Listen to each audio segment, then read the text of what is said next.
Hey everyone, this is Jewelyn. Welcome back to the channel and welcome to my end of the year Christmas plant haul. I want to title this a rare plant haul because I did purchase a few rare plants to add to the collection that I've never had before. But it's not very often, as you see lately, that I'm doing haul videos. Prior to the lockdown last year, my plant life was absolutely totally different compared to what it is now. I was plant shopping every week. I was doing more videos on the main channel. But ever since I started my small business over the lockdown last year, it is definitely pushing my plant life on the side. But that will not stop me from incorporating more plants in the collection. And we'll see how these plants get integrated into the collection with my new schedule and upcoming plant year. So give this video a big thumbs up. Without further ado, before we go ahead and talk about the rare plants that I recently purchased to add to the collection and to treat myself, because I feel like I work really hard, and even if I am not with the collection as much as I was prior to the lockdown last year, I still like treating myself, especially to rare plants. With hundreds of plants in the collection, it's still fun for me to come across a golden unicorn plant that I've never come across before and add them to the collection, and hopefully with my lifestyle and schedule they'll be able to thrive and live in the collection. Cross fingers. Before we go into those plants, I want to share with you a handful of plants that I purchased over the last couple of weeks, but because I'm not doing a lot of haul videos and purchasing plants every week, I have not sat down and shared the recent plants that I got over the last few weeks. So let's talk about that and then we'll talk about my recent purchases. Weeks ago in Las Vegas, I came across this plant at my local garden center. And at one point, I believe this is the Hoya Australis Variagata, this plant was very rare in my part of the world, and if anything, if you came across a small little rooted section of this plant, it'd be very expensive. But this was fairly inexpensive, and because it came with a white planter, I figured why not repurchase it in my collection. I think my original one that I got was maybe through a trade, maybe, or I maybe got a small little section rooted from a plant nursery in San Diego a couple of years ago. I don't know the state of the plant, but I know it's definitely very hard to maintain and keep in the collection. Maybe a trade from one of you guys, from a subscriber, but I don't know what happened to that plant. So when I came across this one, I said, you know what, why not integrate it into the collection? So when I came across this plant, I said, you know what, I don't mind trying again. And now that it's like not as expensive as it was a couple of years ago, and I feel like that is the trend with plants. Some plants get really expensive and then over the years they become more common and the prices go down. But I will talk about in a second how I feel about what it's like to plant shop now in LA at the end of the year and the plant prices in a second. But this was purchased in Las Vegas. I definitely don't want it living in Las Vegas, so it's been living in Santa Monica since I purchased it a couple of weeks ago. It was outside here in the heavy rain, so I am gonna bring it back in the house probably, and hopefully it'll be okay. The plan for this plant is probably to keep it in the patio. If you watch my plant tours over the years, you know I have a patio, which I'm sitting outside in it right now, and a lot of my Hoyas live in the patio and do really well. So hopefully I won't have any problems keeping this one alive. I'll probably take this out, which I will right now, because it is not needing this right now. And if anything, I'm gonna want it to trail long instead of climb up on a bamboo stake. The only Hoya in today's haul, so this is my most recent Hoya. Comment down below if you have the Australis Variagata, and do you find it to be a common plant in your area of the world, or do you find that this plant is very hard to keep up with and a dramatic plant? So far I think it's been with me for about a month now and it's doing okay. So let's see by the time this video goes live how it is doing in the collection. This variegated peperomia, I have one already and I'm looking at the mother plant now. But I repurchased this because I want the mother planter to be a lot more fuller. So I will do that from time to time, especially if it was very inexpensive. So this one is going to be added into the current planter that I have. So it'll spruce it up a little bit. And then here's another Sansevieria. I'm gonna see if I have this Sansevieria in the collection, and if I do, I'll just stick it in the planter and make it fuller. So peperomias and Sansevierias are definitely plants that I will keep adding to the collection. and if I see it very inexpensive and it looks cute and it looks good, or I feel bad for it, I will repurchase it. And because I have 2 collections, one here in Santa Monica and one in Las Vegas, I don't mind adding more Sansevierias to the collection. In fact, I think I'm gonna take a few more Sansevierias to Las Vegas, just because the ones that are in my room in Las Vegas is doing really well, and my Sansevierias in my patio gets trashed from the tree and the weather. So maybe this one can live in Las Vegas. I think that'd be really cute on the plant shelf. This is my repurchase. They call this the shark fin cactus fern. This is an epiphytic cactus that I have now purchased probably 4 times, and I love this plant. I think what I'm gonna do is I'm going to take half of these rooted sections when I take them out in the next planting with Jewelyn. I'll take the longer trails and I'll keep it here in Santa Monica. I'll fill up my planter. It's living in coco coir mixture, my mother plant. And I think I already integrated a few cuttings already from my purchase prior to this one into my mother plant. And then the smaller sections, like say for instance, if there is a small section, maybe this one, I'll take this to the Las Vegas collection, and it'll be interesting to see how it does in my room, because I do have a rickrack there and it is doing amazing in my room. It likes the temperature and the living conditions there, so it'll be fun to experiment. But I decided to buy this because this is one of my favorite plants and I couldn't help myself. I got this at the Rose Bowl from a vendor there, so I had to just buy it, even though if I purchased it 3 times already. And in fact, my subscriber haul, if you haven't watched that, she also gave me a bunch of cuttings. It's in water right now, but I am gonna put it in soil. Another monstera, which I've never come across before, and this is, I'm gonna have to look this one up here. So this is called Monstera Lesseriana. Hopefully I'm pronouncing that correct. And it kind of gives me the Adansonii vibes, where it's traily and then the shape of the leaf is kind of similar.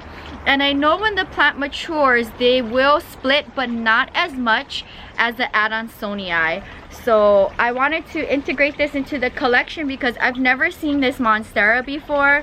And if you are a plant collector like myself, enthusiast, then if you come across a plant like this, especially trailing and a monstera, I'm definitely gonna have to say yes to this plant. So we'll see how it does, and if anything, I'm sure I can propagate it. As you see, there's a lot of aerial nodes here I could easily take cuttings from.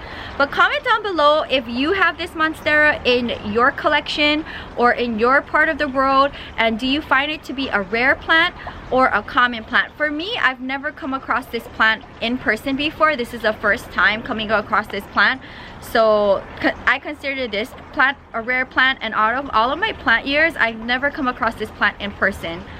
So very fun to add a new trailing plant and a monstera to the collection. So it's a win-win for me. I really like this plant a lot, and I'll probably have this maybe live inside of my studio here in Santa Monica. So I have another rare plant to talk about, and I have it just for now sitting in one of the planters my subscriber gave me, but it won't live in here just because it's so tall.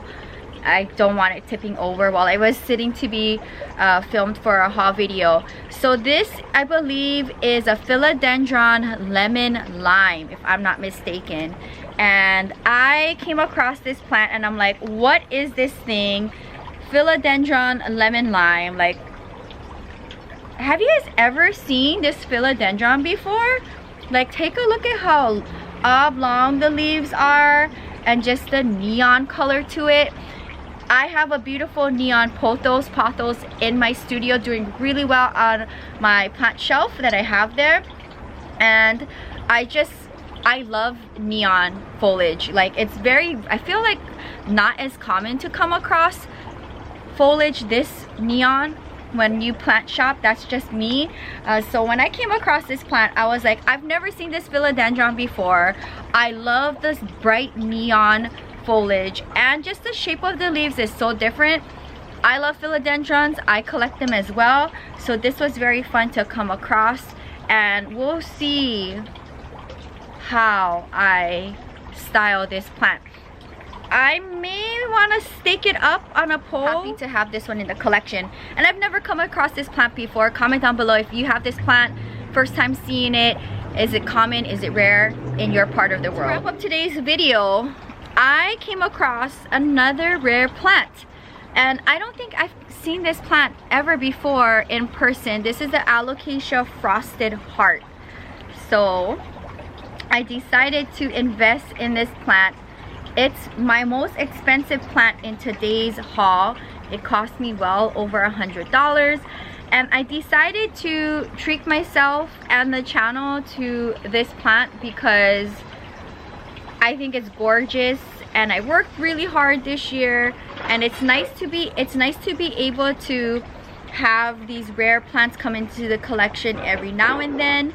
I've never seen this plant before, so I really hope I'm able to keep this plant happy. Since I purchased this plant and brought it into the collection, it's been living in the bathroom, and I think that's where I'm going to want it to live, if not somewhere here by the fountain. But for now, I have it in the bathroom. It is staked up on a coco-coir pole. I think I may probably keep it like this for a while, and then maybe in a month or two I will maybe replant it up. I just don't want to touch it because it's so expensive and rare. I don't want to like mess it up or get it upset.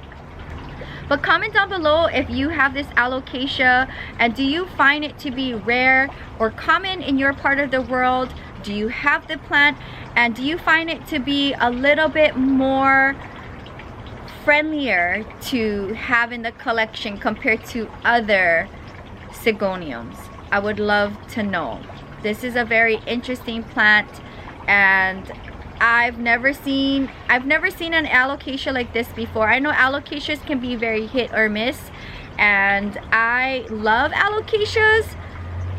I just hope this one doesn't give me any drama. So I am really excited to finally sit down and share with you all of the plants that I got to wrap up my plant year, to treat myself in the collection for all the hard work that I did this year. And even though if I wasn't home as much this year with the collection, I'm still happy with my plant life and still get excited over integrating new plants in the collection.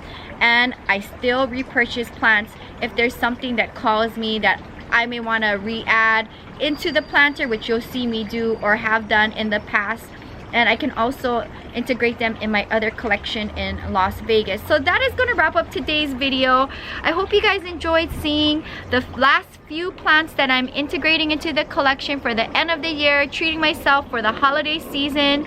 These are all very fun for me, whether they're common, repurchase, or new. And I look forward to doing more plant hauls, planting with Jewelyn in the upcoming plant year. Comment down below if you treated yourself for the holiday season, whether you celebrate Christmas or not. Comment down below if you treated yourself over the holiday season with a wish list plant, or with a plant that you maybe came across that you've never seen before and decided to purchase it. And I want to say all of the plants that I got today were not on my wish list, and a lot of them, I like the three last plants, the Monstera, the Philodendron, and this Alocasia, I've never seen before, and it didn't take me like a lot of time to think about it. I just knew I've never seen the plant before, it's rare, and I'll purchase it. So I'm just trying to think if there is any wish list plants that I would love to have in the collection. But actually I don't have any wish list plants because I'm really happy with the collection, and I will always integrate more Hoyas, Philodendrons, Sansevierias into the collection. I think those are like my three types of plants that I love having in the collection, but I love things like this, like Alocasias, and definitely cacti that give me beautiful blooms. So thank you guys so much for hanging out with me. Another plant year has came and gone. Comment down below what are your wish list plants for the upcoming year, and if you have any new plants that you recently purchased in your collection that is rare. If you're new, welcome to the channel. Subscribe for daily uploads between the main channel and the vlog channel. You get a video each and every day soon. Until next time, aloha from Santa Monica, California. Happy planting and happy new year. Aloha.